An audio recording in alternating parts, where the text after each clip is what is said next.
Assalamualaikum warahmatullahi wabarakatuh.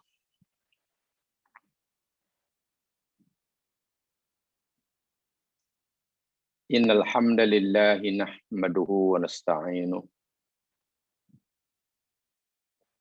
wa natubu ilaihi wa nastaghfiruh. Wa na'udzu billahi min syururi anfusina wa min sayyiati a'malina.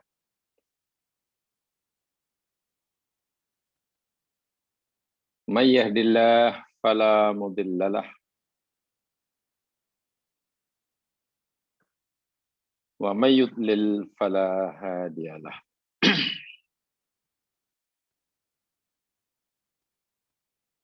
Asyhadu an la ilaha illallah wahdahu la syarikalah wa asyhadu anna Muhammadan abduhu wa rasuluh. Qala Allah Ta'ala fil Qur'anil Azim ba'da a'udzu billahi minasy syaithanir rajim. Innallaha wa malaikatahu yusholluna 'alan nabi. Ya ayyuhalladzina amanu shallu 'alaihi wa sallimu taslima.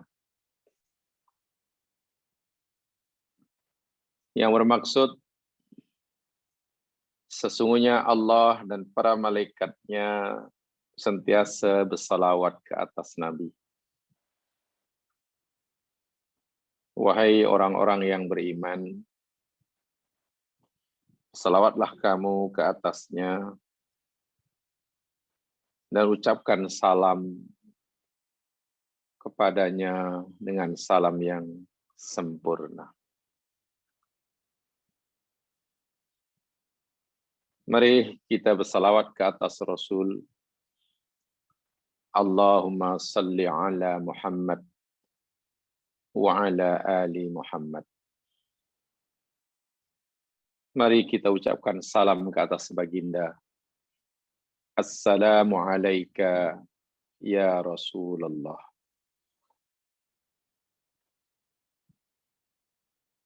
Bismillahilladzi la yadurru ma'asmihi syai'un fil ardi wala fis sama' wa huwas sami'ul alim. Bismillahilladzi la yadurru ma'asmihi syai'un fil ardi wala fis sama' wa huwas sami'ul alim. Bismillahilladzi la yadurru ma'asmihi syai'un fil ardi wala fis sama' wa huwas sami'ul alim.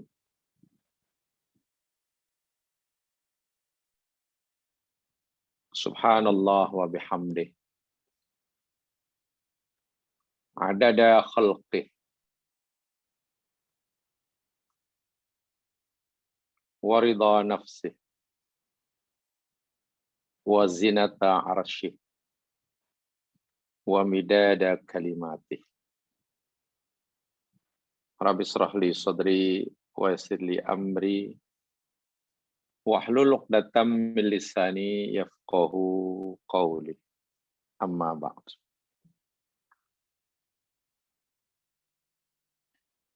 Doakan mudah-mudahan semuanya dalam keadaan sehat walafiat jasmani dan rohani.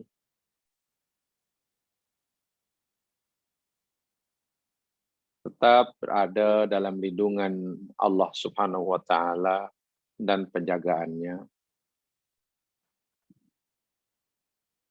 Sentiasa dibimbingnya ke jalan yang diridhoinya.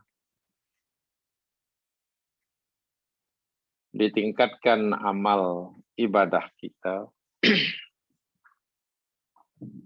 Semoga hari ini kita lebih baik daripada yang semalam. Hari besok lebih baik daripada hari ini. Sehingga akhirnya semakin dekat kita dengan Allah pencipta kita, semakin hampir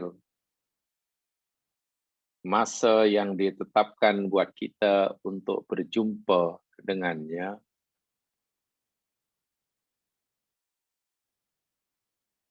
kedudukan kita semakin baik, semakin diridhoi olehnya. Allahumma amin.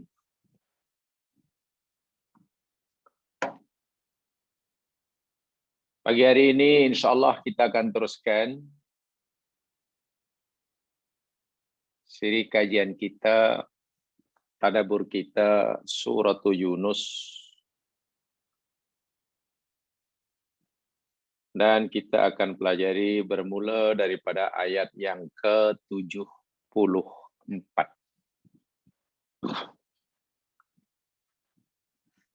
Yunus 74.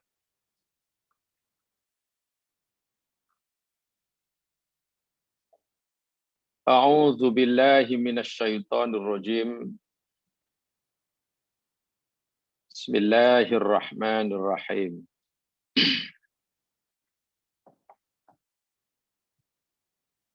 Tsumma ba'atsna min ba'dihi rusulan ila qaumihim.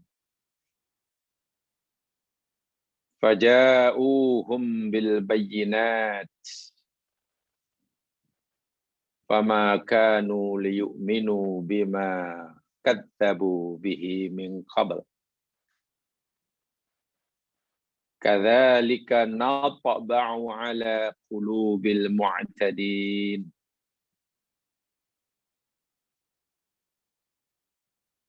Tsumma kemudian ba'atsna kami telah bangkitkan.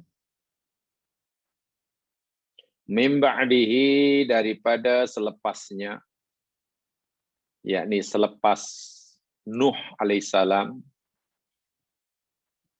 selepas kaumnya dibinasakan, rusulan, akan beberapa utusan. Kami bangkitkan ila qaumihim kepada kaum mereka, faja'uhum, lalu mereka, yakni para utusan ini, datang menemui kaum mereka bil bayyinat, dengan membawa keterangan-keterangan yang nyata, ajaran-ajaran yang jelas kebenarannya. Malangnya famakanu liyu'minu, tidak adalah mereka beriman. Sebabnya bima kanu kadzabu bihi min qabl. Dari sebab pendustaan mereka akannya dari sebelumnya. Sifat dan perangai mereka yang suka mendustakan kebenaran yang datang pada mereka selama ini menjadi sebab utama, faktor utama yang menyebabkan mereka terus-menerus mendustakan ajaran yang disampaikan oleh utusan yang Allah utusan pada mereka. Siapapun utusan itu, bila manapun utusan itu diutuskan. Akibatnya, kadzalika, seperti itulah. Demikianlah, natba'u, kami menutup, mengecop, ala qulubil mu'tadin, ke atas hati-hati orang-orang yang melampaui batas.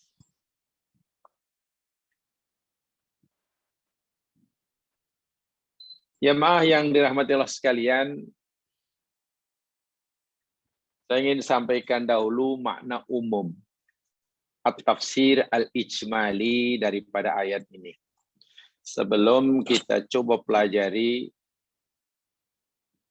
syarhul mufradat, tafsir berdasarkan kalimat yang ada pada ayat ini. Ayat ini memberitahukan kepada kita bahwa selepas diutuskannya Nabi Nuh dan dibinasakan umatnya karena pendustaan mereka terhadap ajaran Nabi Nuh, Allah bangkitkan beberapa utusan sesudah itu kepada kaum mereka masing-masing. Malangnya, kaum para nabi yang Allah utuskan, kaum para rasul yang Allah utuskan kepada mereka ini sentiasa didustakan oleh mereka. Sentiasa didustakan. Bolehlah dengan bahasa yang mudah, sifat penyakit mendustakan itu sudah melekat dalam hati mereka. Sehingga bila manapun Rasul diutus, siapapun Rasul yang diutus, kepada mereka, mereka sentiasa mewarisi perangai dan sifat generasi sebelumnya.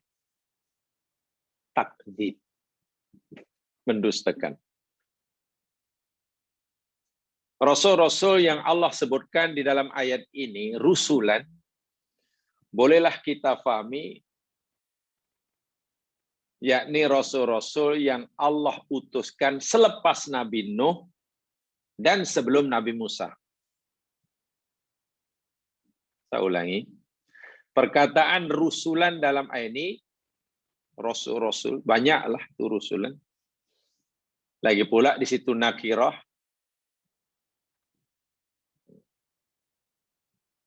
kita boleh dapat, kita fahami maknanya para rasul, utusan yang Allah utus selepas Nabi Nuh sebelum Nabi Musa. Jadi antara Nuh dan Musa. Kenapa saya katakan selepas Nuh dan sebelum Musa? Ya, pertama, min ba'dihi itu mana selepas Nabi Nuh. Habis yang sebelum Musa, dari mana kita dapat fahaman sebelum Musa?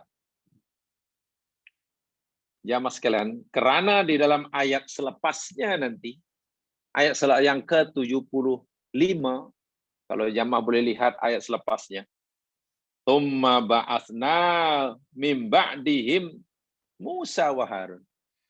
Kemudian kami bangkitkan selepas mereka ini mereka rasul-rasul yang Allah sebutkan dalam ayat 74, Musa dan Harun.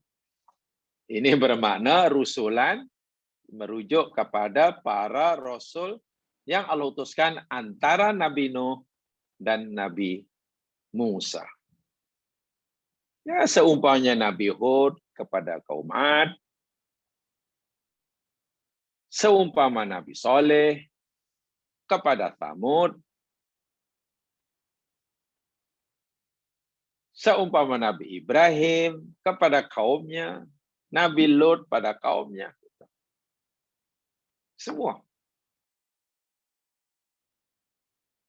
Kita boleh lihat dalam senarai para utusan. Tapi adakah hanya mereka yang Quran sebut? Tentu tidak, sebab Allah berfirman, wa rusulan qad qasasnahum 'alaik. Sebagian rasul itu kami ceritakan kisahnya padamu, wahai Muhammad, dan sebagian lain kami tak ceritakan. Sehingga jumlahnya Allah saja yang Maha mengetahui. Yang menariknya, di dalam ayat ini, Allah sebut ila qaumihim. kepada kaum mereka. Ini memberikan maksud bahwasanya lam yursal rasulun minhum, tidak diutuskan seorang rasul daripada mereka yang Allah sebut dalam ayat ini, ila kullil aqwamil ladzina kanu fi zamanihi, yakni kepada kaum mereka yang sezaman dengannya, kecuali Nabi Syuaib. Saya ulangi, rasul-rasul yang Allah utuskan selepas Nabi Nuh, sebelum Nabi Musa, ini Allah utuskan kepada kaum mereka sahaja, kecuali Nabi Syuaib. Kenapa kecuali Nabi Syuaib? Ya fa innahu ursila ila qaumihi. Karena Nabi Syuaib diutus oleh Allah kepada kaumnya, yakni Ahlul Madyan, wa ila jironihim, dan juga pada kaum yang berjiran dengan mereka. Ashabul Mu'tafikat dalam Al-Quran. Jadi kepada dua kaum, satu kaum mereka, kaum Nabi Syuaib, yakni Ahlul Madyan, penduduk Madyan, dan kaum yang berjiran dengan penduduk Madyan. Tapi qad kanu muttahidina ma'hum lughatan wa watanan. Tapi mereka ini sama, ada persamaan dari segi bahasa, daripada banyak persamaannya. Tapi berbeza suku dan kaumnya. Gitu. Jadi saya ulangi, perkataan ila qaumihim memberi maksud min ba'dihi, jadi selepas Nuh, sebelum Musa. Kesimpulan sebelum Musa, karena ayat 75 Allah nyatakan, dan kami bangkitkan selepas mereka Musa. Perkataan ila qaumihim, mana semua utusan itu diutuskan pada kaumnya sahaja. Rasul yang Allah utuskan sebelum Nabi Musa, selepas Nabi Nuh, Allah utus pada kaumnya sahaja, kecuali Nabi Syuaib. Karena Nabi Syuaib diutus pada kaumnya dan kaum yang berjiran dengan kaum Nabi Syuaib. Al-Mu'tafikat dalam Quran disebut. Tetapi mempunyai persamaan bahasa. Kemudian, tiap-tiap utusan yang Allah utusan kepada mereka ini, pada kaum mereka ini, mereka bukan tidak membawa apa-apa bukti kebenaran akan kerasulannya. Mereka datang bil bayyinat. Bayyinat ay al-hujjaj adalah ala sidqihi fi risalatihi. Bukti kebenaran kerasulannya. Bihasbi ma sadlafi lahum fahmuhum minal adilatil aqliyah wal hissiyah. Wal aqliyah. Jadi, boleh kita simpulkan untuk sementara, ini tafsir yang umum dahulu. Kaum mereka tetap mendustakan, bukan karena ajaran yang dibawa oleh Nabi ini tidak mereka fahami. Bukan ajaran dibawa oleh para Rasul ini tidak ada, tidak boleh dibuktikan kebenarannya. Mereka dustakan para Nabi bukan kerana para Nabi yang membawa risalah ini diragukan kejujurannya. Semua tidak. Rasul yang membawa ajaran tidak diragui akan kejujurannya. Tidak ada cacat celanya. Boleh katakan layak dan sangat-sangat layak jadi utusan Allah. Ajaran yang dibawa oleh para rasul pun ditunjukkan bukti-bukti kebenarannya. Tidak ada ruang, celah untuk meragui akan kebenaran ajarannya. Bila dah seperti itu keadaan Rasul yang membawa risalah, dan seperti itu keadaan risalah yang dibawa oleh para Rasul, lalu kenapa mereka terus mendustakan? Inilah yang saya katakan tadi. Rupanya sifat mendustakan itu sudah menjadi tabiat. Sebab itu di hujung ayat menyatakan natba'u. Itu bahayanya. Itu bahayanya bila suatu sifat yang buruk sudah menjadi cop. Sudah menjadi cop. Melekat. Sehingga apapun yang disampaikan. Bukan menjadi apa ya istilahnya hobi, bukan. Sudah dicop dah. Ala qulubihim. Itu puncanya. Jadi pendustaan berpunca 100% daripada diri mereka. Diri mereka. Bukan pada apa yang disampaikan oleh Rasul. Ini penting saya sampaikan ya Mas Han. Karena begini. Tempoh hari saya nyatakan. Dalam mendakwahkan suatu kebenaran, pastilah dakwah itu kadang-kadang ada yang menerimanya, kebenaran itu ada yang menerima dan ada yang menolaknya. Itu sudah lumrah.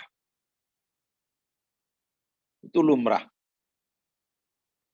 Orang yang menyampaikan kebenaran daripada zaman dahulu hingga sekarang, Islam itu benar. Kita yakin 100%. Tapi ketika Islam disebar luaskan, didakwahkan, ada yang menerimanya, ada yang masih meraguinya, bahkan ada yang menolaknya. Itu lumrah. Bukan itu yang kita nak bicarakan. Yang kita nak bicarakan yakni ini. Apa punca orang masih meragui Islam, kebenaran mutlak, atau bahkan apa punca seseorang masih menolak kebenaran mutlak. Nah, ini yang penting, yang perlu difikirkan bagi setiap kita. Sebab banyak faktornya. Kebenaran mutlak sepatutnya semua orang menerimanya. Tapi jika masih ada orang menolaknya, boleh jadi. Secara umum, boleh jadi. Berpunca daripada dua perkara. Pertama, yakni faktor penyampainya. Kita yang menyampaikan. Keduanya, yakni faktor orang yang menerima itu sendiri. Dalam ayat ini Allah sebutkan punca mereka mendustakan, yakni puncanya yakni pada diri mereka sendiri. Ada sifat mendustakan yang sudah sebati dalam ayat mereka, sehingga apapun ajaran disampaikan, kebenaran apapun yang disampaikan oleh siapa pun mereka akan menolaknya. Sehingga si penyampai tidak salah sama sekali. Tidak dipertanggungjawabkan di akhirat. Tidak dipertanggungjawabkan karena punca mereka menolak daripada diri mereka sendiri. Bahayanya jika orang menolak kebenaran, sebetulnya bukan semata-mata. Bukan semata-mata. Quote and quote. Berpunca daripada diri mereka, tapi disebabkan oleh yang menyampaikan kebenaran. Itu bahaya. Itu bahaya. Sebetulnya ya, benda itu mereka boleh menerima, tapi yang menyampaikan itu nampaknya memang menjadi faktor utama sehingga orang menolak. Ini bahaya. Itu kenapa Nabi Musa alaihissalam, atau kenapa Allah Subhanahu wa taala, apa rahasia Allah Subhanahu wa taala perintahkan Musa, kekasihnya, rasulnya, untuk menyampaikan risalah yang benar kepada Fir'aun, musuhnya, dan juga musuh Allah. Dan Allah sebenarnya maha mengetahui Fir'aun itu siapa. Tapi apa pesan Allah kepada Musa? Musa, kau pergi jumpa Fir'aun, sampaikan risalahku ini, cakap pada Fir'aun, qula lahu qaulan layyina. Coba fahami betul-betul itu. Qula lahu qaulan layyina. Katakan kepada Fir'aun, sampaikan dakwahku dengan qaulan layyina. Dengan ucapan perkataan yang lemah lembut. Wahal Fir'aun itu musuhnya. Musuhnya. Ini rahasia dia. Jadi jika Musa menyampaikan dengan penuh sopan, tidak menyinggung perasaan Fir'aun, kalimatnya masih disampaikan oleh Musa, sehingga Fir'aun tidak merasa dihina oleh Musa, Fir'aun tidak merasa dilecehkan, diremehkan, dipermalukan oleh Musa. Itu qaulan layyina. Jika Fir'aun nanti menolak, kalau itu bukan salah Musa.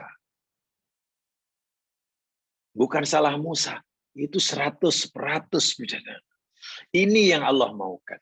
Bayangkan jika orang menolak kebenaran, penyebabnya yakni kita sendiri yang menyampaikan kebenaran.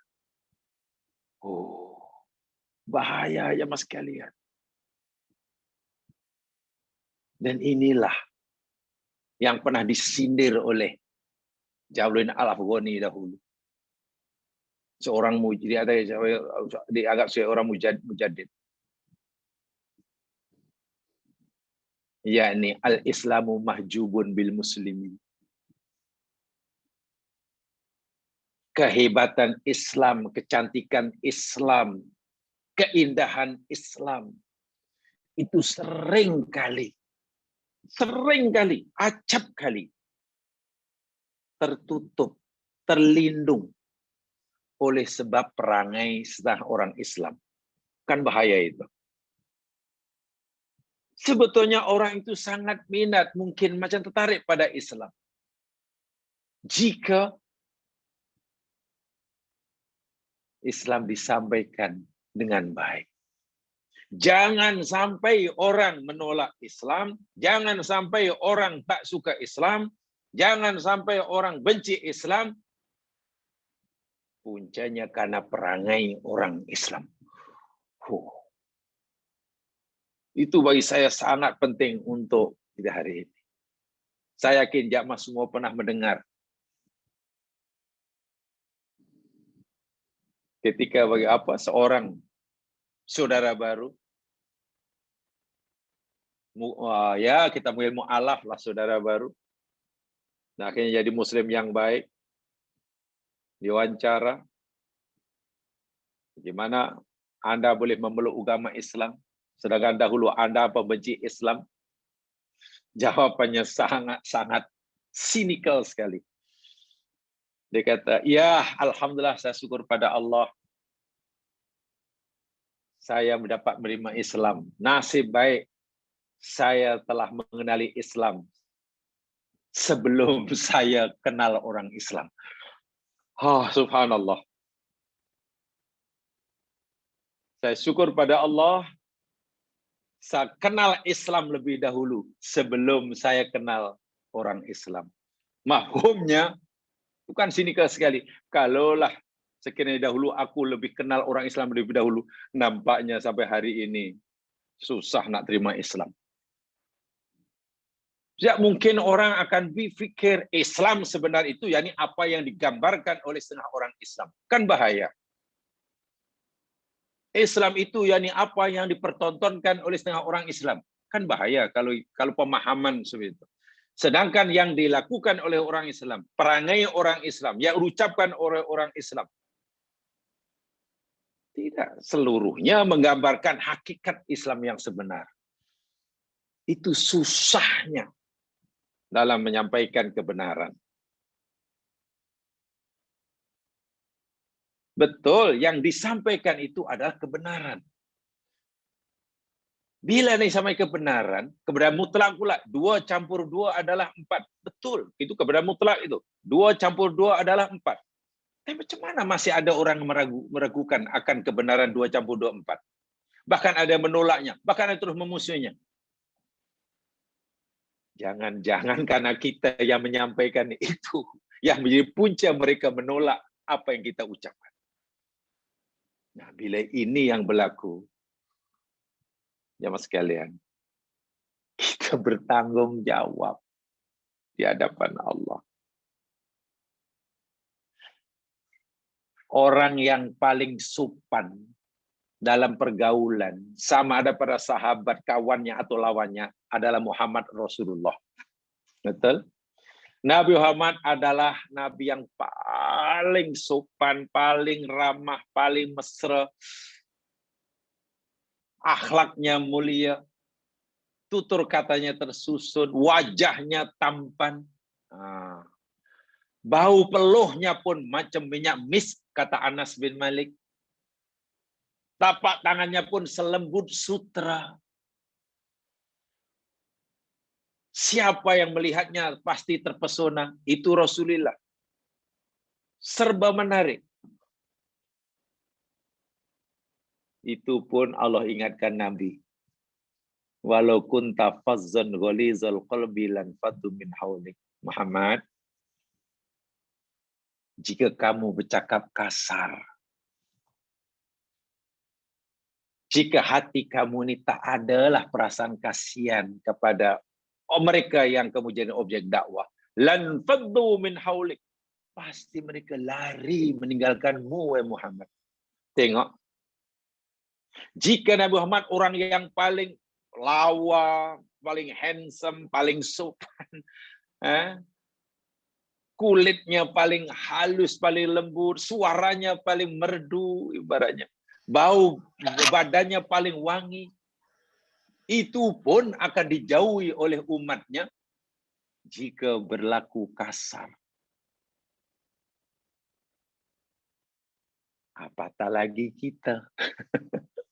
Ya mungkin wajah kita tidak se-handsome Nabi Muhammad. Yang kulit kita tidak sehalus kulit Rasulullah. Yang bau badan kita minta maaf tidak sewangi peluh Rasulullah. Inilah yang saya kata yang penting. So itu bila ayat ini kata kenapa mereka tak menolak, sedangkan yang disampaikan itu bayinat, kebenaran mutlak, dan yang menyampaikan itu rasul-rasul yang masya Allah boleh dipercayai, tak ada cacat celah.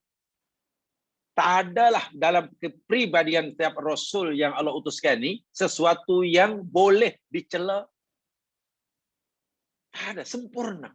Penyampainya sempurna. Yang disampaikan ajaran sempurna. Tapi kenapa mereka menolak? Allah sebut. Oh, mereka menolak bukan karena faktor si penyampainya. Bukan karena benar yang disampaikan. Tapi faktor dalaman mereka sendiri. Tubi'ah. Nah, itu mana betul-betul orang yang paling jahat lah contoh. Sehingga yang menyampaikan tidak bertanggung jawab sedikit pun atas kesalahan. Ringkas kata, kita sebagai umat dakwah jangan sekali-kali tindakan kita, perbuatan kita menjadi asbab orang menjauhi kebenaran. Tidak boleh. Jangan sekali-kali diri kita ini sebagai orang Islam menjadi salah satu asbab kenapa orang tidak minat Islam, kenapa orang meragui Islam. Yang pasti bukan karena Islamnya tidak menarik. Yang pasti bukan karena ajaran Islam yang bercelaru. Akhir zaman ini, faktornya yakni lebih kepada mungkin kita sebagai pemeluk Islam. Saya ingat ucapan seorang mu'alaf yang kata, nasib baiklah aku syukur pada Allah, aku mengenal Islam lebih dahulu sebelum aku kenal orang Islam. Sebab itulah aku menerima Islam. Mafhumnya, kalaulah aku lebih kenal orang Islam, lebih dahulu, nampaknya sampai bila-bila lah. Bahaya tuh. Paham ya ini?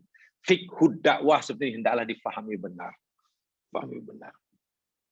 Ya, kita boleh buat analogi itulah. Kalau Rasulullah ya orang yang paling lawa, menarik, kulitnya lembut, suaranya merdu, bau badannya wangi, itu pun Allah kata umat makan lari Muhammad kalau kamu bersikap kasar. Sekarang kita ini tidak sehebat Nabi dari segi fizikal. Tengok bagaimana Nabi menangani sahabat-sahabatnya yang mungkin tidak patuh, yang tidak ini. Saya tidak tahulah. Kali ini kita memang kena baca banyak ya sirah Nabi tentang ini. Apa agak-agak tindakan kita sebagai ketua terhadap anak buah yang menjadi penyebab utama kekalahan dalam peperangan yang menyebabkan ramai sahabat mati. Dalam perang Uhud, tentera Islam kalah. 70 sahabat tewas, syahid. Termasuk Hamzah bin Abdul Muttalib. Luar biasa itu. Bapak saudara Rasulullah. Nabi sangat sayang.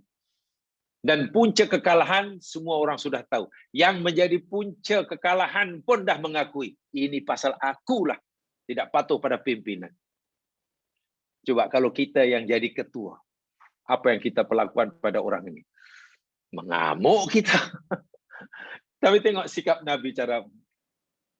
Bagaimana sikap Nabi ketika ada seorang Arab Badui datang ke masjid, tiba-tiba terus kencing dalam masjid. Sahabat pun tak sabar. Mau hambat si Badui ini. Tapi Nabi kata, oh jangan. Masya Allah. Luar biasa. Inilah yang saya ada. Sebab Nabi betul-betul memberikan kita contoh. Jangan sampai kita umat Islam menjadi salah satu asbab orang bukan Islam tolak Islam. Itu kesimpulan dia. Dan ini tidak mudah. Ini kewajiban kita. Kalau kita ingin menjadikan Islam ini menarik kepada orang lain, aja menarik, maka kita sebagai orang Islam wajib berusaha bersungguh-sungguh bahwa kehidupan orang Islam menarik. Dan tidak mudah memang. Memang tidak mudah. Tapi itu kewajiban kita. Inilah yang paling susah dalam beragama. Termasuk yang paling susah. Baik. Ini tafsir ijmali. Secara umum. Sekarang mari kita lihat tafsir kalimatnya. Supaya kita mendapatkan pemahaman yang lebih. Jamaah sekalian, ayat ini bermula dengan thumma. Thumma ini tidaklah boleh kita artikan, saya ingat tidak sesuai, kalau thumma ini kita fahami sebagai tartib wa tarohi. Walaupun thumma itu huruf ataf, faedahnya tartib wa tarohi. Tartib dan tarohi. Tarohi maknanya ya apa ya? Menunjukkan berlakunya dua kejadian dan ada jarak, ada gap masa. Kenapa tidak sesuai diartikan tarohi? Karena selepasnya sudah ada mimba'dihi. Mimba'di selepasnya ya pasti tarohi lah. Sehingga tuma di sini lebih kepada, maksudnya lebih kepada tartib rutbi. Saya ulangi. Tuma ini maknanya lebih digunakan memberi maksud tartib rutbi. Rutbiyun. Rutbi itu maknanya tingkatan. Secara mudah yakni apa yang Allah sebut selepas Tuma itu lebih dahsyat daripada apa yang Allah sebut sebelum Tuma. Begitulah. Apa yang Allah sebut sebelum Tuma, diutuskannya Nabi Nuh kepada kaumnya. Pendustaan Nabi Nuh kepada kaum Nabi Nuh kepadanya. Itu cerita sebelum Tuma. Apa yang Allah sebut selepas Tuma, diutuskannya utusan-utusan, rasul-rasul selepas Nabi Nuh kepada kaum mereka. Sehingga Tuma ini bolehlah diartikan, rutbi maknanya, bi satu rusulin katsir, diutuskannya, dibangkitkannya ramai utusan, ila umamin talaqauhum bimithli ma talaqau bi Nuhan, dan mereka menerima, didustakan oleh kaumnya sebagaimana pendustaan yang kaum Nabi Nuh berikan pada Nuh. Ajabu sya'ni qaumi Nuh, lebih dahsyat daripada pendustaan kaum Nabi Nuh kepada Nuh. Saya ulangi. Pendustaan yang dilakukan oleh kaum para nabi yang Allah utuskan selepas Nuh itu lebih dahsyat, ajabu, lebih menakjubkan kita berbanding dengan pendustaan yang dilakukan oleh kaum Nuh kepada Nuh. Kepada Nuh. Itu maksudnya. Sebab itulah Tuma itu bermakna apa? Rutbi. Kenapa? Kaum Nabi Nuh, jamaah sekalian, walaupun mereka jahat, yang didustakan hanya seorang rasul. Seorang rasul. Dan Nabi Nuh menyampaikannya tentulah dengan cara yang hanya boleh dilakukan oleh seorang rasul. Ini dengan cara ini sudah sini. Tapi kaum selepas Nabi Nuh yang mereka dustakan bukan hanya seorang rasul. Kita boleh kira, kita boleh hitung berapa jumlah rasul yang Allah utuskan selepas antara Nabi Nuh dengan Nabi Musa. Yang Allah sebutkan saja sudah banyak. Belum lagi yang Allah tak sebutkan. Dan semua didustakan. So itu nilai pendustaan, kadar pendustaan jika ditimbanglah. Jika ditimbang takdib yang dilakukan oleh kaum yang ada selepas kaum Nuh itu lebih besar. Timbangannya lebih berat berbanding pendustaan yang dilakukan oleh kaum Nabi Nuh. Sebab kaum Nuh yang mereka hanya mendustakan seorang nabi saja. Sementara kaum selepas mereka banyak nabi yang didustakan. Dan tentu setiap nabi punya cara masing-masing. Semua langkah dakwah, cara dakwah telah disampaikan oleh nabi yang jumlahnya banyak. Tapi itu pun masih belum membuat mereka percaya. Itu makna Tuma tartib rutbiyun. So itu Masya Allah, itu luar biasa. Yang keduanya, pendustaan yang dilakukan oleh kaum Nabi Nuh kepada Nuh, itu pendustaan yang ya mereka tidak mengikuti sesiapa. Itu pilihan mereka. Ini tak mau percaya, dia tak mau percaya, nah itu percaya. Tapi wa'iyadzubillah ta'udzubillah, pendustaan yang dilakukan oleh kaum selepas Nabi Nuh kepada nabi-nabi mereka, itu pendustaan yang mereka warisi. Sifat yang mereka warisi dari sebelumnya.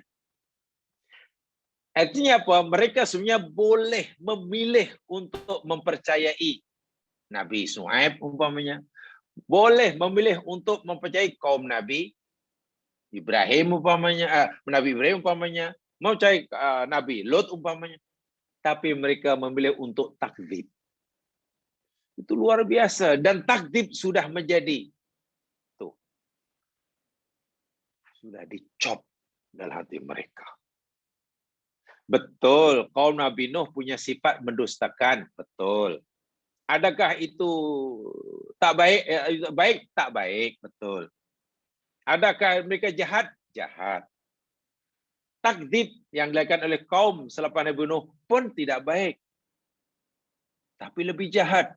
Kenapa lebih jahat? Karena takdzib itu sudah menjadi tubi'ah, sudah dicop oleh Allah Subhanahu wa taala. Sebab itu tadi saya katakan tahap tingkat takdzibnya lebih berat. Itu namanya rutbi. Nah, rutbi. Yang kedua, ini mungkin agak panjang. Karena kita ingin tadabbur, saya ingin jelaskan semampu saya. Ini agak panjang sedikit. Kalimah ba'atha. Tsumma ba'athna. Kemudian kami bangkitkan. Terjemahnya kami bangkitkan kan, jemaah sekalian. Kami bangkitkan. Ada juga kadang-kadang arsalna, kami utuskan. Arsalna, kami utuskan. Ba'athna, kami bangkitkan. Ini sebenarnya mempunyai makna yang berbeza. Antara kami bangkitkan dengan kami utuskan.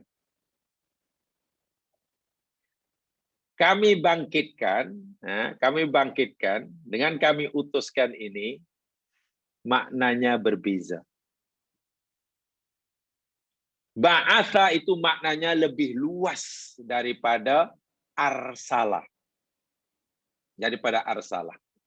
Sekadar contoh supaya kita nanti tahu apa bezanya. Saya tunjukkan dulu ayatnya supaya kita kena tahu dulu ini mesti ada bezanya, begitulah. Karena yang kita nak bicarakan apa perbezaannya, kan? Apa beza antara ba'atha dengan arsalah? Antara ba'athna dengan arsalna. Jadi pertama kita tahu dulu bahwa keduanya berbeza. Sebab kalau kita, macam mana kita nak memahami perbezaannya kalau kita belum meyakini ada perbezaan? Ya, sekadar contoh, coba jamaah bandingkan surah Asy-Syu'ara ayat 36 dan 37. Coba lihat dahulu Asy-Syu'ara 36 dan 37. Ini sekadar contohnya dahulu sebelum kita bicara lebih lanjut. Apa perlahan-lahan? Karena bagi saya ini kajian yang ya kita cobalah sedetail yang mungkin. Lihat surah Asy-Syu'ara ayat 36 dan 37.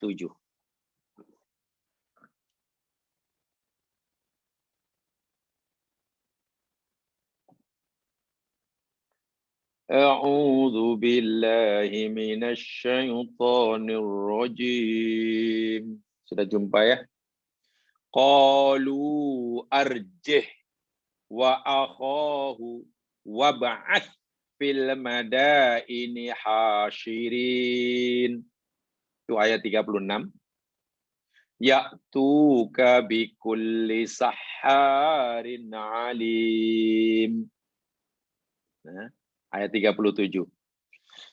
Qalu, mereka berkata, mereka ini yakni kaum Fir'aun. Kaum Fir'aun khasnya yakni malaun-malaunnya berkata, memberi cadangan kepada Fir'aun. Apa cadangan malaun pada Fir'aun menghadapi Musa? Arjih, tuanku, ya beri tempoh dahulu kepada Musa ini. Jangan terus dihukum, jangan terus diambil tindakan. Bagi peluang dulu, bagi ruang. Wa akhahu, dan saudaranya si Harun itu. Kami cadangkan jangan kedua manusia ini, Musa dan Harun, terus kita tanggap. Bagi tangguh dahulu. Bagi harapan dahulu. Bagi ruang dahulu. Betul kita menolaknya. Tapi kita bagi ruang, bagi kesempatan. Kita nak permalukan dia. Wab'ath. Ada lain kalimat wab'ath. Dan bangkitkan. Fil mada ini di negeri-negeri, di kota-kota, di bandar-bandar, di kampung-kampung, hasyirin. Berhimpun. Kita utusan untuk menghimpunkan rakyat Mesir berkumpul di satu tempat sebagai penonton. Pada masa yang sama, utusan-utusan kita nak bangkitkan ini, yang kita nak utus ini, mencari ahli sihir yang paling hebat di negeri Mesir ini. Ya'tuka. Supaya mereka datang menemui tuanku di hadapan tuanku. Bikuli saharin alim. Membawa tiap-tiap ahli sihir yang pandai. Kita antar ke kampung itu. Kita utus utusan kampung itu. Bagi tahu orang kampung itu, tolong carikan ahli sihir yang paling pandai di kampung kamu. Ke kampung sana, tolong pilih yang paling pandai. Karena waktu itu Mesir banyak sekali ahli sihir. Jadi setiap daerah diberi tugas untuk memilih yang terbaik, paling pandai. Datang, berkumpul. Nak dilagakan dengan Musa. Itu cadangan Malaun. Jadi Musa dan Harun ini, tuanku, jangan tangkap, jangan hukum dahulu. Kita malukan dahulu. Kita lawan dia. Jadi biar rakyat Mesir tahu bahwa dia itu pembohong. Baik, di situ kalimatnya ib'ath, bangkitkan. Tapi case yang sama, ya, tajuk yang sama, dia tidak gunakan ib'ath, wab'ath. Contohnya, coba lihat surah Al-A'raf ayat 111. Al-A'raf 111. Ini penting nih supaya kita ingin lebih mendalami sesuatu ayat yang kita kaji. Al-A'raf 111.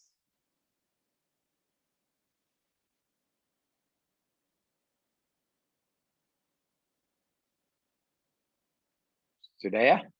A'udzu billahi minasyaitonir rajim. Qalu arjih wa akhahu wa arsil fil madaini hasyirin. Tengok. Al-A'raf 111 ini kan sebiji sama dengan Syu'ara ayat 36. Sama betul. Bezanya Syu'ara 36 tadi wab'ath. Sementara surah A'raf 111 wa arsil. Yang lain semua sama. Qalu arjih wa akhahu wab'ath fil madaini hasyirin. Yang A'raf pula qalu arjih wa akhahu wa arsil fil madaini hasyirin. Coba. Kalaulah maknanya sama, kenapa tidak menggunakan kalimat yang sama? Kalau arsil semualah. Kalau ib'ath semualah. Nah, dari inilah makna kita sudah mendapat pemahaman bahwa ba'atha dengan arsala, ba'athna dengan arsalna, ib'as dengan arsil, dua kalimat yang berbeza. Itu kesimpulannya, ya. Itu kena tahu dulu, kita kena yakin pasti berbeza. Paham ya? Itu sebagai contoh. Sebab tidak mungkin sama. Kalau sama, kenapa kalimatnya berbeza?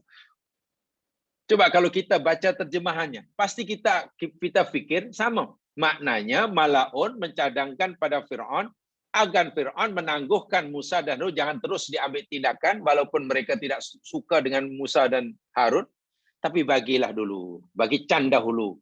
kita nak permalukan mereka, kita lagakan dengan ahli sihir yang pandai, sebab dia hanya berdua je. Musa dan Harun ni ahli sihir. Kita lawan mereka dengan puluhan ahli sihir yang pandai-pandai belaka, biar malu di hadapan rakyat Mesir. Itu kan tujuannya. Jadi tajuknya sama, ya. Yang memberi cadangan sama, Malaun, kepada orang yang sama, Firaun. Cadangannya isinya sama. Tapi kenapa Allah ceritakan menggunakan kalimat yang berbeza? Nah, saya yakin kalau kita baca terjemahnya mungkin kita mendapat pemahaman sama. Nah, jadi kita sudah tahu di sini maknanya antara ba'atha dengan arsala pasti ada perbezaan. Itu yang kita dapat kesimpulan. Sekarang kita nak jawab, apa perbezaan antara ba'atha dan arsala? Nah, itu langkah kedua. Karena kita yakin pasti ada perbezaannya. Sekarang apa perbezaan antara ba'atha dan arsala? Antara ba'athna dan arsalna? Antara ib'as dan arsil. Sehingga di dalam ayat ini atau ayat yang sedang kita pelajari, yakni Yunus ayat 74, Tsumma ba'athna min ba'dihi. Kenapa Allah tak kata Tsumma arsalna min ba'dihi umpamanya? So, paham ya? Itu pertanyaannya. Pertanyaan, apa perbezaannya? Tolong ini dipahami betul-betul. Kalau perlu dicatat, karena ini penting. Kalau kita ingin memahami Quran lebih mendalam, ya kena cermat memahami kalimat demi kalimat. Khasnya pemilihan kosakata. Ingat, yang kita pelajari yakni Al-Quran. Penuh dengan mukjizat. Kalimatnya pun mukjizat. Karena itu firman Allah SWT.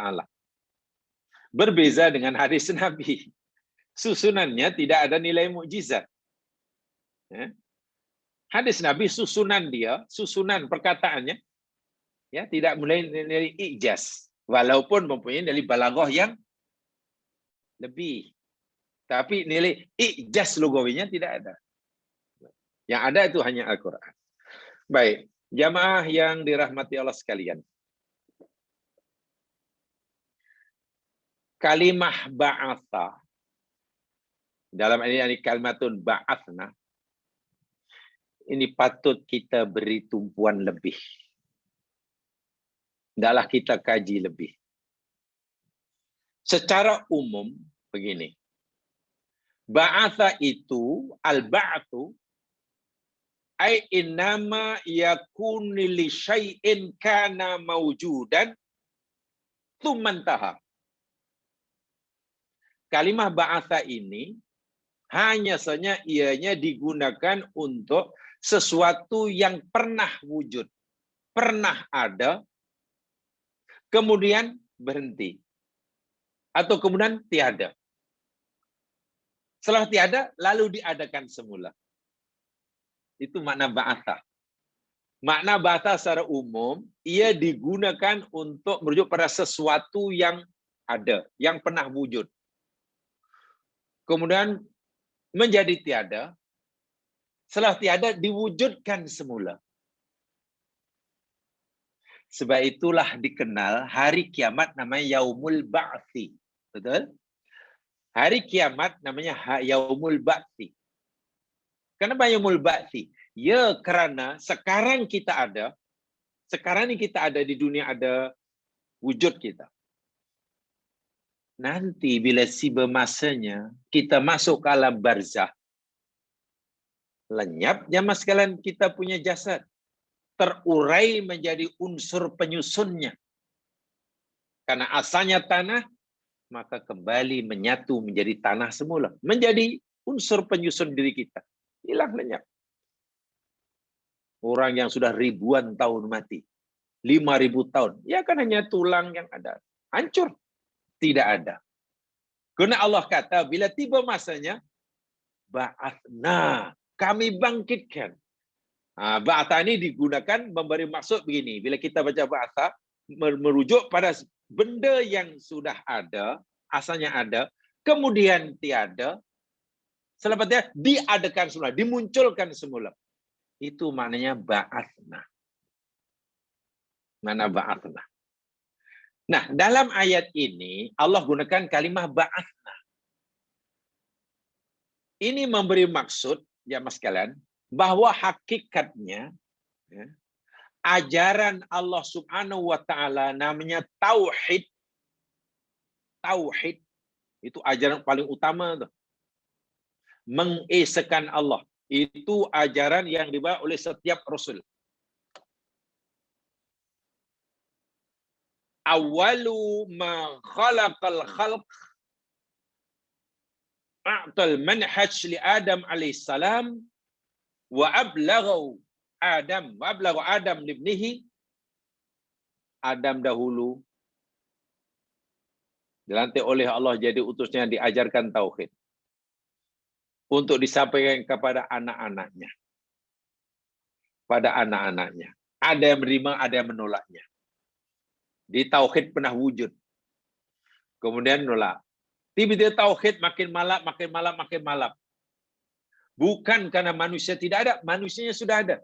Tapi manhaj robbani tauhid ini sudah makin malap. Lalu dibangkitkan semula, dimunculkan semula dengan Nabi Nuh. Gerakan luar biasa. Besar-besaran pada zaman Nuh. Kempen tauhid besar-besaran selama ratusan tahun. Ratusan tahun. Akhirnya hidup semula tauhid. Walaupun hanya di tengah masyarakat yang minoriti. Ya. Masa yang minoriti. Dan selepas kaum Nabi Nuh yang derhaka dibinasakan, tauhid masih ada. Sekarang bukan dipegang minoriti, sudah majority. Karena yang hidup waktu itu semuanya bertauhid. Gitulah. Sehingga lama-kelamaan Nabi Nuh ini berduriat juga. Duriatnya tidak semuanya bertauhid. Sudah mulai ada yang syirik, sudah mulai meninggalkan. Begitulah. Walaupun umat yang ditinggalkan oleh Nabi Nuh, yang diselamatkan oleh dalam kapal, semuanya muwahhid. Tapi seiring dengan berjalannya masa, tahun demi tahun, dekad demi dekad, abad demi abad, seterusnya, yang memeluk agama tauhid makin kurang. Dengan ayat mudah, tauhid sudah mulai pudar, hilang. Tapi tak sampai mati. Ketika sudah mulai lenyap, malap, dibangkitkan semula tauhidnya. Gitulah. Ba'atsna dibangkitkan lagi. Akhirnya tauhid hidup lagi pada zaman nabi-nabi selepas Nabi Nuh. So bahasa itu begitu. Jadi kalimah bahasa ini penuh tumpuannya yakni lebih kepada tugasan. Lebih kepada tugasannya. Adapun arsala nanti lebih kepada yang diutusnya. Kepada yang dilantik jadi utusan atau kepada umatnya. Secara umum, kalau ba'atha, Allah guna ba'atha, itu fokusnya kepada tugasan yang diamanahkan. Jadi kalau Allah kata ba'athna rasulan, Allah suruh kita untuk memperhatikan tugasnya. Bukan siapa orangnya. Gitulah. Bukan siapa orangnya. Dan tugasnya yakni tauhid. Yang asalnya ada, kemudian makin malap, kemudian dibangkitkan semula. Kalau arsalna, itu tumpuannya bukan pada tugasannya, tapi kepada orangnya. Fokusnya bukan pada tugas, tapi fokusnya pada siapa yang diutuskan dan kepada siapa mereka diutuskan. Lain itu maksudnya. Boleh dipahami itu. Mungkin agak susah saya menjelaskannya. Tapi saya teruskan sebagai contohnya lah. Sebagai contohnya, kalimatul ba'ti tus'iruka biwujudi syai'in thumma intihau thumma ba'atha dzalika menjadi. Tadi saya katakan. Kalimah ba'atha itu merujuk kepada sesuatu yang asalnya ada, kemudian tiba-tiba tiada, atau malap makin kemudian diwujudkan semula. Sebab itu bila Allah katalah ba'athna rasulan, hendaklah terbayang dalam pikiran kita, oh maknanya Allah suruh kita memahami tentang tugas Rasul itu. Pikiran kita, fokus pemahaman kita hendaklah kepada risalah yang dibawa, tugasan yang diamanahkan, bukan pada Rasulnya, bukan pada orangnya. Begitu. Begitu. Sementara arsala, yursilu, bila Allah gunakan yursilu, fokusnya kepada orangnya yang diutus, bukan tugasnya, bukan tugasannya. Begitu. Yani tarkis ala muhimmatil bi'sah aktar minal mab'us fil mab'us alaihi. Bahwasanya arsala lebih kepada utusannya. Tentang apa tujuan diutus, tentang apa itu tidak disebutkan. Tidak disebutkan. Saya nak bagi satu contoh. Lihat firman Allah di dalam surah Al-Maidah. Ayat yang ke-31 contohnya.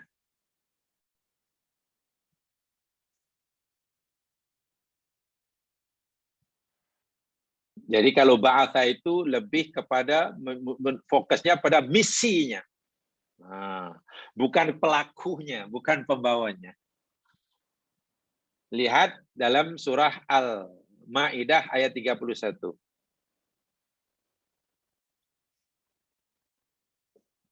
Faba'athallahu ghuraban yabhathu fil ard liyuriyahu kaifa yuwari sawata akhihi. Qala ya wailata a'ajaztu an akuna mithla hadzal ghurab fa uwariya sawata akhi fa asbaha minan nadimin. Fa ba'atha, dengarnya ba'atha bukan arsala. Lalu Allah membangkitkan. Walaupun kita boleh terjemahkan mengutuskan juga. Ghuraban. Tengok di situ nakirah. Ghuraban nakirah. Yabhathu fil ardi, dia mencari, maknanya di sini mengorek-korek di bumi. Tujuannya liyuriyahu. Tengok lam. Lam, lam. Lam taklil. Kerana ia tidak memperlihatkan kepadanya, okeylah, ini namanya qabil. Kaifa yuwari sawata akhi, bagaimana ia nak menyembunyikan, nak menanam, menibus jasad saudaranya yang telah dibunuh. Melihat ghurab yang sedang korek-korek, barulah si qabil berkata, ya wailata, aduhai celaka lah aku, ruginya lah, malunya lah aku. Ajis tu an aku namithlah hadal ghurab. Selemah inikah aku untuk melakukan perbuatan sebagaimana oleh ghurab ini. Fa uwari sawata akhi, aku boleh menutupi jasad saudaraku yang aku dah bunuh. Dia menjadi orang yang menyesal. Tengok di sini Allah gunakan bahasa. Kenapa? Dalam ayat ini, tumpuannya, fokusnya yakni pada misi ghurab, bukan ghurabnya. Bukan ghurabnya. Jadi kita jangan fikir, apakah ini bermakna jika bukan ghurab tidak boleh? Boleh. Tapi Allah pilih ghurab. Katalah mungkin,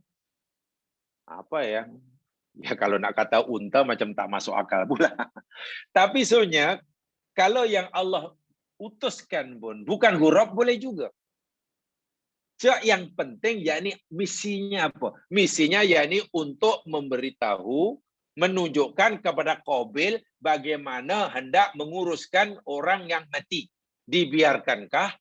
Dibakarkah? Atau apa? Dicampak ke lautkah? Atau ditanam? Dia tak tahu. Maka misi huruf tadi, risalah yang Allah berikan pada huruf, tugasan yang Allah berikan huruf itu mengajar itu. Nah, karena fokusnya kepada mengajar misinya, maka gunakan ba'ata. Dan huroban dalam nakiroh maknanya bukan hanya gagak, burung gagak ya. Bukan hanya burung gagak itu saja yang boleh melakukan misi ini hakikatnya. Gagak yang lain pun boleh, bahkan binatang lain pun boleh. Hakikatnya, jika Allah, katalah Allah perintahkan bukan belum gagak umpamanya, tapi babgok katalah. Atau burung merpati umpamanya, boleh juga. Jika Allah pilih, maka Allah pun utuskan burung merpati, pigeon umpamanya. Boleh juga. Sebab yang penting bukan siapa yang diutus. Siapa yang diberi tugas. Bukan itu tumpuan dia. Fokusnya yakni apa tugasan. Sebab itu digunakan huroban. Huroban. Di sini maksudnya dalam ini ba'atsallahu huroban liyuriya ibna Adam kaifa yuwari akhihi. Tugas huruf tadi nak mengajar, memberitahu pada anak Adam macam manalah nak mengurus jenazah bangkai saudaranya ini. Nak dibuangkah, dibakarkah, atau apalah dicincang-cincangkah, atau campak depan rimau kah umpamanya? Oh tidak, korek-korek. Ya ini goroban ya. Mana hanya seekor huruf, bukan banyak huruf. Tapi kadang ada orang cerita, oh itu ada akhirnya Allah antar dua gagak, lalu gagak itu bertengkar, bergaduh lah, cakar bergaduh, akhirnya seekor mati. Seekor mati, lalu gagak yang menang korek, lalu tak tariklah, taklah sampai tentu, tak ada pun ayat kata itu. Hanya huruf korek, dan sudah. Barulah dia tahu, oh maknanya aku kena korek lubang, masukkan ya gitu. Paham ya? Jadi di sini tarkis al-aham, fokus utama, tumpuan yang lebih penting yakni kaifiyatu muaratis sau'ah. Bagaimana nak memberitahu kepada anak Adam ini apa yang patut dilakukan terhadap saudaranya yang dah dibunuh ini. So ba'atha itu lebih kepada risalah itu. Ya, risalah itu. Bukan kepada siapa yang diutus, tak penting. Siapa saja boleh. Baik. Kalau belum boleh nampak juga, coba lihat surah Al-Kahfi. Saya yakin semua sudah baca, yang belum baca tolong jangan lupa hari ini hari Jumat baca Kahfi. Ayat yang ke-19.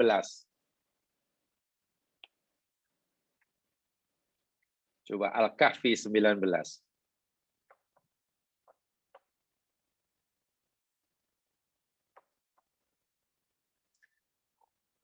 Fab'athu ahadakum biwariqikum hadi ilal Madinah falyanzur ayyuha aska ta'ama falyatikum birizqim min walyatalattaf wala yush'iranna bikum ahada. Masya Allah. Fab'athu. Bukan fa'arsilu ya. Fab'athu. Yalah, terpulang. Terjemahnya jamaah saya serahkan. Jamaah mungkin lebih tahu tentang bahasa Melayunya. Saya yakin jamaah lebih memaham, lebih menguasai bahasa Melayunya. Jadi jamaah bolehlah terjemahkan. Saya serahkan pada jamaah untuk menerjemahkan dalam bahasa. Nak bangkitkanlah, utuskanlah, terpulang. Saya nak menerangkan Arabnya apa. Di situ gunakan fab'atu. Ahadakum, seseorang daripada kamu. Tak kira lah. Ingatkan Ashabul Kahfi ada berapa semua ya? Ada kata 4, yang kelima adalahnya, ada kata 6, ada kata 7. Yang pasti tak lebih 10 lah itu kan. Lebih daripada 3, kurang daripada 10 yang pasti. 7 yang paling ini, yang paling masyhur. Semua ada 7 orang. Bangun daripada tidur, lapar. Lalu mereka cadangkan, fab'athu ahadakum. Utus oleh kamu. Bangkitkan oleh kamu. Beri tugas oleh kamu. Siapa? Seseorang daripada kamu. Tengok. Ahadakum, seorang daripada kamu. Umum. Yang tua ke, yang muda ke, yang A ke, yang B ke, yang C, tak penting. Tak penting siapa yang nak dijadikan utusan yang disuruh. Bukan di situ. Fokusnya begitu. Tapi fokusnya yakni, utus bawa duit ini, siling ini ke bandar ini. Yang penting. Fal yanzur ayyuha aska to'aman. Itu misi yang penting tadi. Hendaklah ia mencari, ingat ya, nadhara sudah kita pelajari pada sidi yang lepas. Bukan hanya pandang-pandang, tapi kena fikir, cermat, begitu. Yang mana satu makanan yang paling bersih, paling halal. Karena nampaknya Sabu Kafid tahu betul. Pada zaman itu, makanan yang halal sangat susah dicari. Sangat sedikit. Bukan tidak ada, tetapi sangat sedikit. Sehingga untuk memastikan yang dimakan itu halal, kena cermat. Kena ulakan usaha lebih. Karena jumlah makanan yang halal sedikit. So itu dipesan. Pastikan, cari betul-betul, pilih betul-betul makanan yang paling bersih, mana paling halal. Satu. Yang perlu dilakukan. Yang kedua, misi kedua yang mesti dilakukan. Wal yatalattaf. Hendaklah bersifat latif, lemah lembut, maknanya ya boleh katakan menyamarlah. Gerakan kamu, siapa yang kita utus jadi wakil kita, utusan, menjaga sikap. Jangan sampai dia melakukan suatu tindakan atau apa saja ucapan yang menimbulkan sakwa sangka orang lain. Wala yus'iranna bikum ahada. Jangan sekali-kali ia melakukan satu tindakan yang menyebabkan orang lain menyadari yang kita ini sebetulnya orang-orang yang dikendaki. Sebab mereka pikir bangun masih pada zamannya. Wah, sudah berlalu 3 abad lebih. Jadi ayat ini, pesanan orang ini, ya ini bukan tak kira siapa yang diutus, siapa yang nak pergi bandar cari makanan, tak penting. A ke B ke C dari 7 orang tu tak penting. Yang pentingnya misinya itu. Cari makanan yang paling halal. Jangan bertindak sembrono sehingga nanti orang perasan siapa kita karena kita ini dikendaki. Ini semua kita ini wanted belaka. Sebab itu gunakan ibad. Karena tumpuannya kepada risalahnya. Paham ya? Kepada risalahnya di situ. Nah, sekarang apa namanya? Yang arsalah. Bila arsalah, contohnya banyak ya, jamaah boleh cari sendiri. Sementara arsala tadi difokusnya kepada orang yang diutusnya atau kepada mereka siapa diutus. Pada orangnya, dalam hal ini nabinya, nabi, atau kepada apa namanya kaumnya yang diutus, yang diutus. Coba lihat ayat ini.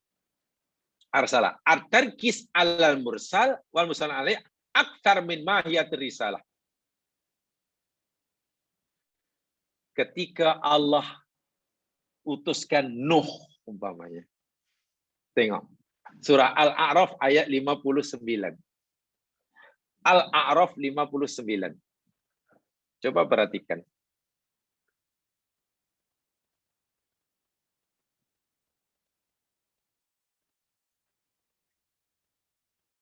Al-A'raf. Ini sekadar contoh ya, contoh yang lain masih banyak. Tolong jamaah baca Quran, tadabbur, hati-hati, dan kalau jumpa ini bagi tanda. Setelah bagi tanda, lalu cari jawabannya. Itu cara insya-Allah kajian kita berkesan. Kalau kita sudah faham macam ini, kemudian kita baca Quran, lalu kita bagi tanda. Oh, tempoh hari kita belajar katalah perbedaan nadoro, ro'a, absoro, lalu bagi tanda. Itu aja. Dengan itu, insya Allah kita akan bertambah pengetahuan kita tentang Al-Quran. Itulah. Insya Allah. Sarannya ada usaha lah. Sebab kalau tak ada usaha ya, tak ada usaha macam mana? Tak boleh cakap. Di dalam surah Al-A'raf ayat 59, Allah Subhanahu wa taala berfirman, laqad arsalna Nuhan ila qaumihi. Tengok. Di situ bukan walaqad ba'atsna Nuhan, arsalna. Faqala ya qaumi ibudullaha malakum. Jadi ini at-tarkis huna ala Nuh wa qaumihi. Di sini fokusnya yang Allah nak beritahu pada kita, maklumat yang Allah beritahu kepada kita, yakni diutuskannya Nuh ke atas kaumnya. Ke atas kaumnya. Nih jamaah sekalian. Mungkin ada yang bertanya begini. Kenapa ya untuk Nabi Nuh ba'atsna? Tapi selepasnya tadi dalam ayat kita ini arsalna, tapi untuk rasul-rasul selepas Nabi Nuh dalam ayat yang kita pelajari Yunus ini ba'atsna. Inilah akhirnya ramai daripada ulama tafsir jamaah sekalian, ya. Kan ba'atsa tadi maknanya yakni merujuk pada sesuatu yang asalnya ada, kemudian menjadi tidak ada, kemudian diadakan semula. Ba'atsa. Ajaran Nabi Nuh pada Nabi Nuh itu tauhid dah ada. Kan? Ada. Kemudian mati karena ramai orang yang meninggalkannya. Kemudian Allah utuskan semula para nabi untuk menghidupkan semula tauhid. Tapi rupanya berbeza pada zaman Nabi Nuh. Menurut kebanyakan mufassir, Nabi Nuh ini rupanya utusan Allah pertama yang Allah utuskan untuk memurnikan akidah. Penyelewengan akidah tauhid itu yang pertama kali berlaku pada zaman Nabi Nuh. Saya ulangi. Penyelewengan akidah tauhid itu yang pertama sekali berlaku pada zaman Nabi Nuh. Artinya pada zaman Nabi Adam, sebelum Nabi Nuh lah, itu penyelewengan akidah tauhid ini tidak ada. Ini pendapat jumhur ya, bukan pendapat saya. Kebanyakan ulama begitu. Kalaupun ada maksiat yang berlaku pada zaman sebelum Nabi Nuh, antara Nabi Adam dan Nabi Nuh, itu yakni maksiat jenayah syariah. Saya ulangi, jenayah syariah. Anak Adam melakukan maksiat. Apa maksiatnya? Jenayah syariah. Bukan jenayah akidah. Kan bunuh saudaranya. Itu kan jenayah akidah. Kaum Nabi Idris. Demikian juga. Itu jenayah. Artinya jenayah akidah, penyelewengan akidah tauhid ini belum muncul. Bahasa mudah, akidah mereka sebelum Nabi Nuh ini murni. Relatif murni. Penyelewengan akidah yang pertama sekali berlaku pada zaman Nabi Nuh. Itu menurut pendapat jumhur. Sebab itu untuk Nabi Nuh tidak ba'atsna. Karena akidah memang sebelumnya dah murni. Tak ada masalah. Nabi Nuh lah pertama sekali. Nah, jadi tarkisnya di sini kepada yang diutus. Dan orang yang ada kaumnya. Khasah. Wa ana kalimatukum ja'at ma'rifah bi'idhafil dhamiri. Kepada kaumnya sahaja. Itu arsala. Jadi kalau arsala fokusnya pada orang yang diutus dan kepada siapa ia diutus. Kalau ba'atha fokusnya kepada risalah. Tugasan. Untuk apa ia diutus. Contoh yang lain, kalau ini masih belum dipahami dengan baik. Lihat surah Yusuf ayat 12. Lihat surah Yusuf ayat 12. Nah, nanti tolong dicari sendiri ya ayat-ayat yang lain. Karena memang tidak mudah ya maksudnya. Saya merasa saya memang agak mengalami kesulitan sedikit untuk menjelaskan dengan cara paling mudah bila kita bicara tentang syarahul mufradat. Terus terang agak susah saya menjelaskannya dengan cara yang paling mudah. Tapi mudah-mudahan dapat difahami. Surah Yusuf ayat 12.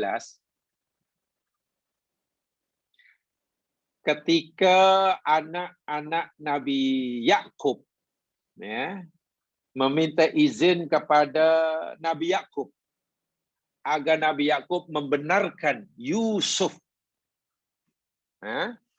pergi bersama mereka. Pergi bersama mereka. Apa permintaan anak Nabi Yakub kepada Nabi Yakub? Mereka kata, arsilhu ma'ana ghadan yarta' wa yal'ab wa inna lahu lahafizun. Allahu Akbar. Arsilhu, utuskanlah olehmu wahai ayahhu akan Yusuf. Ayah, utuskan Yusuf oleh engkau akan Yusuf. Ma'ana, pergi bersama kami, abang-abangnya ini. Ghadan, besok. Yarta', supaya bolehlah bersenang-senang. Yal'ab, bolehlah bermain-main. Wa inna lahu lahafidun, dan sesungguhnya kami ayah akan sentiasa jaga Yusuf.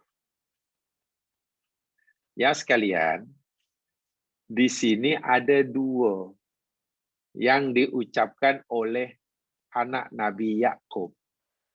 Pertama, memohon izin merayu pada bapaknya agar bapaknya melepaskan Yusufnya, dilepaskan bersama. Yang kedua, mereka cerita, bolehlah nanti main-main bersama kami, seronok-seronok, kejar-mengejar, itulah. Perkataan arsilhu ma'ana ini tamma irsal Yusuf alaihi wal muhim. Diutuskannya atau diizinkannya atau dilepaskannya Yusuf pergi bersama mereka, itulah yang penting bagi mereka. Sesuatu yang paling penting bagi mereka yakni Yusuf dibenarkan pergi sama. Sudah, Yusufnya itu. Kebenaran orang tua Yakub atas Yusuf dibenarkan pergi bersama. Itu yang penting. Adapun bermain-main ke, kejar-mengejar ke, makan-makan ke, dan sebagainya, itu tak penting sangat. Itu tak penting. Itu tak penting. Bagi mereka yang penting Yusuf hendaklah dibenarkan pergi. Itu saja. Nanti nak main-main ke, nak tidur ke, nak makan-makan, nak pajat-pajat, tak penting sangat. Tak penting sangat. Paham ya? Jadi arsil tumpuannya, tarkisnya kepada yang diutus. Yusuf ayah, itu pada Yusuf ya. Kami tak nak yang lain. Sebab Yusuf waktu itu ada adik namanya Bunyamin. Mereka pun bukan seorang. Mereka yang adik beradik satu ibu tidaklah seorang. Kenapa tak dikado yang tidak yang lain? Kenapa kepada Yusuf? Ya, sebab yang penting ayah Yusuf kena lepaskan. Itu saja. Yang lain jika engkau tak izinkan pun kami tak kisah. Seakan-akan begitu. Itu kalau arsala yursilu. Kalau ba'atha yab'athu, ba'athna, tarkisnya, fokusnya pada tugasan. Misalnya. Nah, dari sinilah akhirnya kita paham kenapa Malaun Fir'aun mencadangkan pada Fir'aun dengan dua ayat. Ib'as dan arsil. Ib'as dan arsil. Ini bermakna, boleh disimpulkan, Malaun Fir'aun, macam apa Fir'aun, Tuanku, tolonglah pilih orang-orang yang hebat. Sebar ke kampung-kampung. Jangan sembarang orang yang Tuanku pilih untuk jadi utusan Tuanku. Ke kampung-kampung. Paling tidak orang itu berpengaruh. Orang yang dikenali. Orang yang punya kuasa. Diantar ke kampung-kampung. Bila sudah ditentukan, ditetapkan siapa orang yang nak diutus, dilatih jadi utusan, kedua tuanku beri tugas mereka. Tugasnya yakni memilih siapa ahli sihir yang paling pandai di kampung tersebut. So ada 2. Itu luar biasa itu cadangan. Ini maknanya persiapan Malaun Fir'aun dan juga Fir'aun untuk menghadapi Musa ini sudah persiapan yang luar biasa. Pertama yang dipilih, ahli sihir yang dipilih, yakni apa yang paling hebat. Dan orang yang mungkin dapat memilih ahli sihir yang paling hebat,